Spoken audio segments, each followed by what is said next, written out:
I am a Jewish refugee. I was born in Baghdad, the capital of Iraq. My ancestors were brought to this part of the world as captive to the Babylonian king Nebuchadnezzar 2,600 years ago.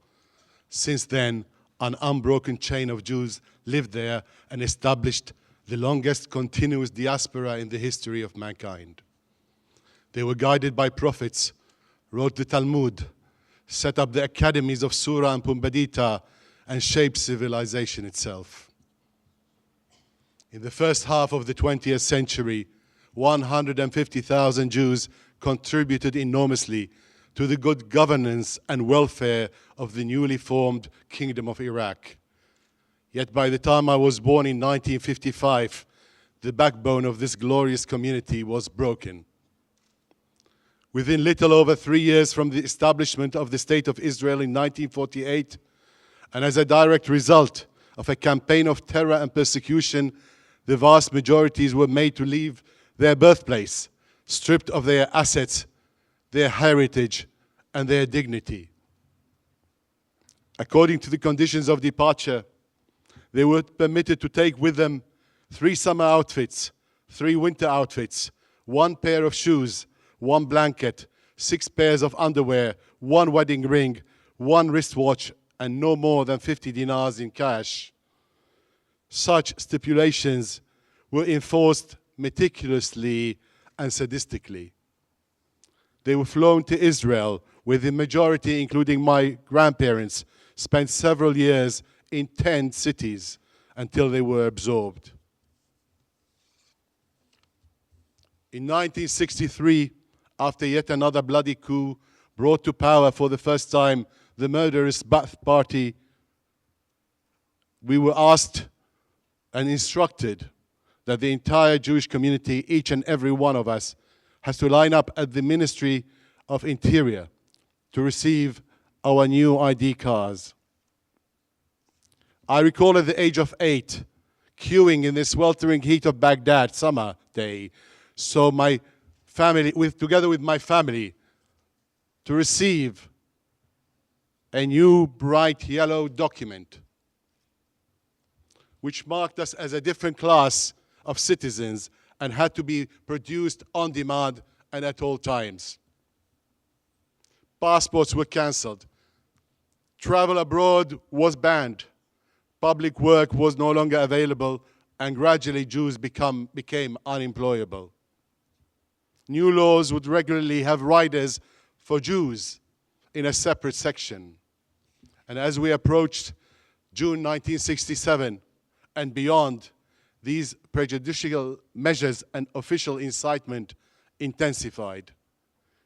I recall a young boy I was feeling sick one day on Yom Kippur and asking to leave early. I left the synagogue only to be chased by a mob shouting, "Jew boy." It was only by the intervention of a righteous Arab who hugged me and took me with him that I survived that day. We were kicked out of social clubs en masse.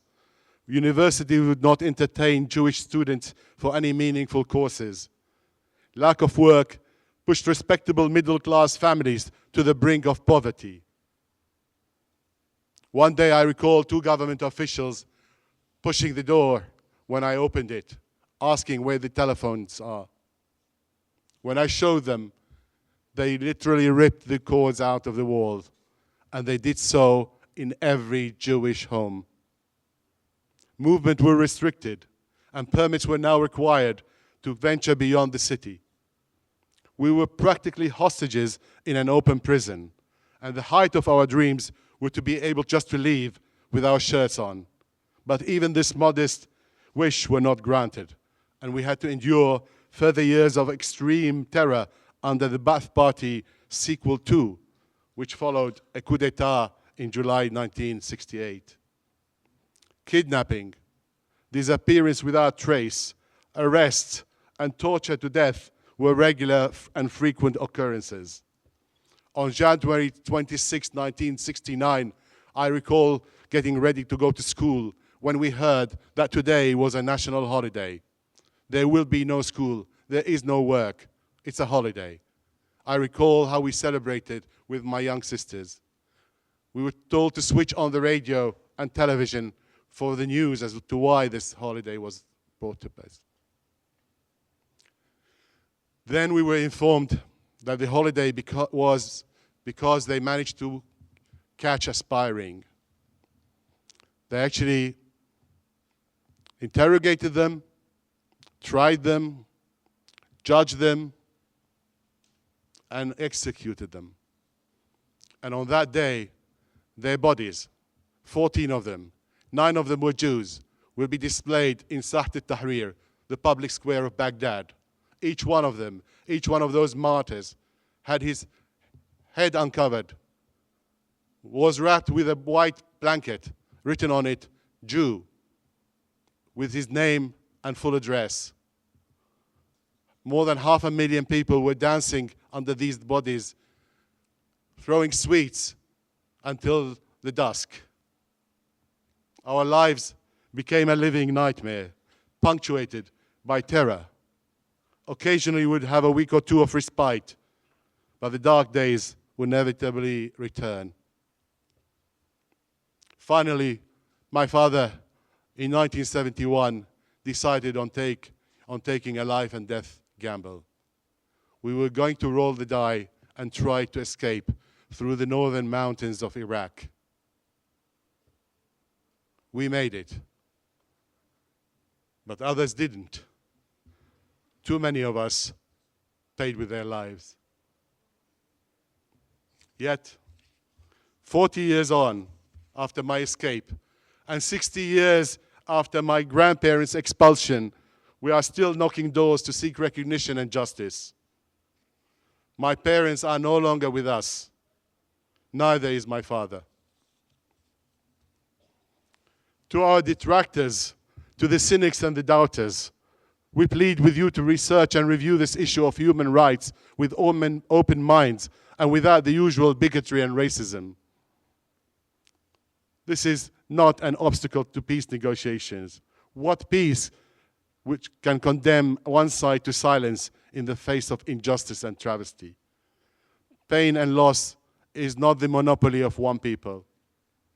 The shrines of our prophets, the desecrated cemeteries, the neglected synagogues, and the documented losses bear witness to the truth and the need to redress.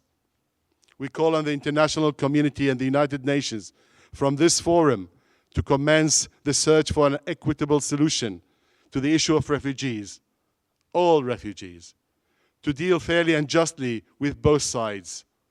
With God's will and goodwill, the international community can turn a deal breaker of a problem into an opportunity to restore harmony and coexistence between two ancient people destined by fate to live side by side. Our communities are Jews by religion and identity, but Arab by language and culture. We see ourselves as stakeholders in any peace agreement. We are a link and a bridge. We do not see ourselves as obstacle. We wish our voices to be heard and play a role in bringing the two people closer, but with justice. We are grateful for the sponsors and organizers of today's event for giving this issue such a prestigious platform. And for those who say, why now? I say, why not now?